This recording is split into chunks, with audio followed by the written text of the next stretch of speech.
Image after image introduced inside of the courtroom paints the dramatic picture of the chaos as it unfolded on October 27th, 2018. And those images aid the dramatic testimony that we continue to hear from each witness as they take the stand. Body camera footage shows the moments police and SWAT responded to the Tree of Life Synagogue on October 27th, 2018.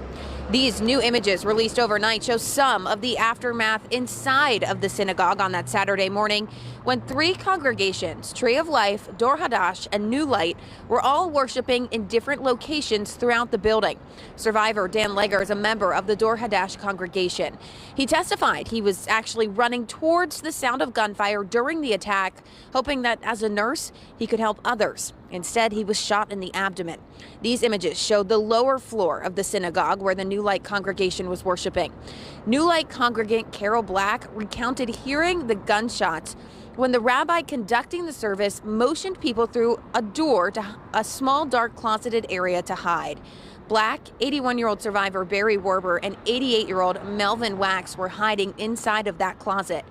Carol Black said when Wax peeked out, the shooter apparently saw where they were hiding and shot and killed Wax. When he fell, his head was just inches from Carol Black's feet as she hid behind the door of that small closet room. Eventually, SWAT members led Carol Black and Barry Werber up these set of stairs out of the synagogue and into the safety of a nearby police car. This video shows the moments when Black and Werber were finally made it out of the synagogue.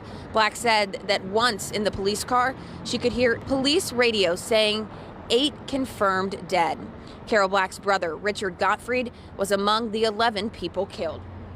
Maggie Feinstein with the 1027 Healing Partnership says testifying can be very traumatic for these survivors, but it can also offer them a sense of healing as well. Just a reminder, the 1027 Partnership is offering counseling services to anyone who needs it, not just survivors and their families, but anyone who needs it throughout the trial. Reporting from downtown Pittsburgh, outside of the federal courthouse, I'm Lily Coleman for Pittsburgh's Action News 4.